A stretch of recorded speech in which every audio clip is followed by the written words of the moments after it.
നമസ്കാരം. സോഡിയാക് മീഡിയയിലേക്ക് എല്ലാ പ്രേക്ഷകർക്കും സ്വാഗതം. 2026 സെപ്റ്റംബർ മാസത്തെ ഭരണി നക്ഷത്രക്കാരുടെ നക്ഷത്രഫലമൊന്ന് പരിശോധിച്ച് നോക്കാം. ഭരണി നക്ഷത്രക്കാരെ സംബന്ധിച്ച് അനുകൂലമായ നല്ല ഗുണങ്ങൾക്ക് യോഗമുള്ളൊരു മാസമാണ്. കാരണം പഞ്ചമഹാപുരുഷത്തിലെ മാളവ്യോഗം ചെയ്ത് 7-ാം ഭാവത്തിൽ ശുക്രൻ നിൽക്കുന്ന കാരണം ഗീതപ്രിയോ രജരക്ത പരിശ ശ്രീ സദ്വസ്ര ഭൂഷണയുധോ വിഷയോപഭോക്ത എന്ന എല്ലാ വിഷയസുഖങ്ങളും അനുഭവിക്കാനായിട്ട് സാധിക്കും. നല്ല ഭക്ഷണം, വസ്ത്രം, യാത്രാസുഖം, സ്ത്രീസുഖം മുതലായിട്ടുള്ള ഗുണങ്ങളൊക്കെ അനുഭവിക്കാൻ യോഗമുള്ളൊരു മാസമാണ്. അതുമാത്രമല്ല, ഇവിടെ 7-ാം ഭാവത്തിൽ ശുക്രൻ ബലവാനായി നിൽക്കുന്ന കാരണം ഇഷ്ടപ്പെട്ട ആളെ വിവാഹം കഴിച്ചൊരുമിച്ച് ജീവിക്കാൻ സാധിക്കുക, പുതിയ പ്രേമബന്ധങ്ങൾ ഉണ്ടാകുക, ഇങ്ങനെയുള്ള കാര്യങ്ങൾക്ക് യോഗമാണ്.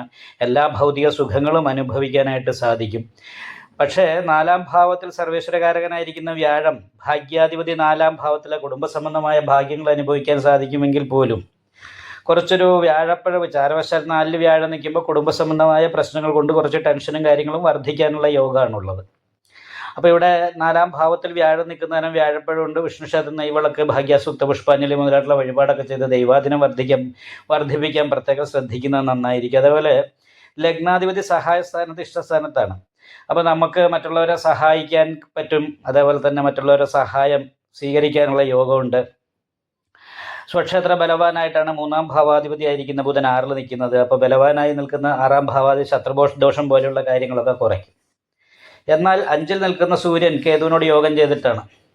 മാനസികമായിട്ട് ടെൻഷൻ, സന്തോഷിച്ചിരിക്കുമ്പോൾ പെട്ടെന്ന് ടെൻഷൻ, ആവശ്യമില്ലാത്ത വാശി ഉണ്ടാകുക, ഇങ്ങനെയുള്ള കാര്യങ്ങൾക്ക് യോഗമുണ്ട്. പ്രത്യേകിച്ചും നാഗദോഷമുണ്ട്. ബാധാസ്ഥാനത്ത് രാഹു നിൽക്കുന്നത്. ബാധാസ്ഥാനത്ത് രാഹു നിൽക്കുന്നത് കാരണം നമ്മളിലേക്ക് വരേണ്ട പോസിറ്റീവായിട്ടുള്ള ഗുണങ്ങളൊക്കെ ഡൈവേർട്ടായിട്ട് നമ്മളിലേക്ക് എത്താതെ പോകാനുള്ള സാധ്യതയുള്ള കാരണം കൊണ്ട് നാഗപൂജ സ്ഥിരമായിട്ട് ചെയ്യുന്നത് നന്നായിരിക്കും. നാഗപൂജയോ ആയില്യപൂജയോ അല്ലെങ്കിൽ എന്താ പറയുക, 100 പാലും കൊടുക്കുക മുതലായിട്ടുള്ള നാഗപ്രീതിക്ക് വേണ്ട പരിപാടികൾ ചെയ്യണം. അതിനോടൊപ്പം തന്നെ കർമാധിപതി ബാധകാധിപതിയായിട്ട് 12-ലാണ്. അപ്പോൾ വിദേശ തൊഴിലെടുക്കുന്നവരെ സംബന്ധിച്ച് നല്ലതാണെങ്കിലും സ്വന്തം നാട്ടിൽ തൊഴിലെടുക്കുന്നവരെ സംബന്ധിച്ചിടത്തോളം ബാധകാധിപതിയായിട്ട് 12-ൽ ദുരിത സ്ഥാനത്ത് നിൽക്കുന്നത് കാരണം കൊണ്ട് തൊഴിലിടയ്ക്ക് മുടക്കങ്ങൾ വരികയോ തൊഴിൽ മാറ്റം പോലെയുള്ള കാര്യങ്ങൾ ഉണ്ടാകാൻ ഇടവരികയോ ചെയ്യാൻ സാധ്യതയുണ്ട്. കാലിൻ്റെ മുട്ട് മുതൽ താഴോട്ടുള്ള ഭാഗത്തുള്ള രോഗാവസ്ഥ, കാലുവേദന പോലെയുള്ള പ്രശ്നങ്ങൾ ഉണ്ടാകുക. പിന്നെ രണവാൻ എന്ന് പറയുന്നൊരു യോഗമുണ്ട്. എന്തെങ്കിലും ബാധ്യതകൾ കൊണ്ട് സ്വസ്ഥതക്കുറവുണ്ടായിക്കൊണ്ടിരിക്കുന്ന ഒരു അവസ്ഥ ഉണ്ടാകും എന്നാണ് കാണുന്നത്. അപ്പോൾ അത് കാരണം പരമാവധി ലോൺ അതുപോലെയുള്ള കാര്യങ്ങളും ബാധ്യത നിൽക്കുന്ന കാര്യങ്ങളൊന്നും എടുത്തു വയ്ക്കാതിരിക്കാനായിട്ട് ശ്രദ്ധിക്കുക എന്നുള്ളതാണ് ഇതിനകത്ത് മെയിനായിട്ട് വേണ്ടത്. പിന്നെ പൊതുവെ ബുധൻ സ്വക്ഷേത്ര ബലവാനായിട്ട് ശത്രുസ്ഥാനാധിപത്യം വഹിച്ച് ശനിയെ ദൃഷ്ടി ചെയ്ത് നിൽക്കുകയാണ്. അപ്പോൾ കർമാധിപതിയെ ശത്രുസ്ഥാനാധിപതി ദൃഷ്ടി ചെയ്ത് നിൽക്കുന്ന കാരണം തൊഴിൽ മേഖലയിൽ ചെറിയ ശത്രുദോഷം, സഹപ്രവർത്തകരുടേതായിരിക്കുന്ന ഭാഗത്തു നിന്നുള്ള ശത്രുദോഷം പോലെയുള്ള പ്രശ്നങ്ങൾ മാനസികമായിട്ട് ടെൻഷൻ ഉണ്ടാക്കാൻ സാധ്യതയുണ്ട്.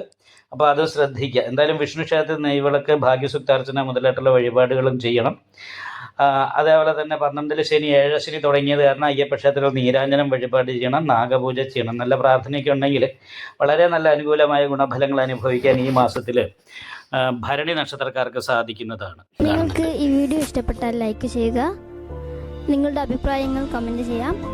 ജ്യോതിഷവുമായി ബന്ധപ്പെട്ട കൂടുതൽ കാര്യങ്ങൾ അറിയാൻ ഈ ചാനൽ സബ്സ്ക്രൈബ് ചെയ്യുക. ഞങ്ങളുടെ ഓൺലൈൻ കൺസൾട്ടൻസി നമ്പർ താഴെ ഡിസ്ക്രിപ്ഷൻ ബോക്സിൽ കൊടുത്തിട്ടുണ്ട്. ആവശ്യമുള്ളവർക്ക് കോൺടാക്റ്റ് ചെയ്യാവുന്നതാണ്.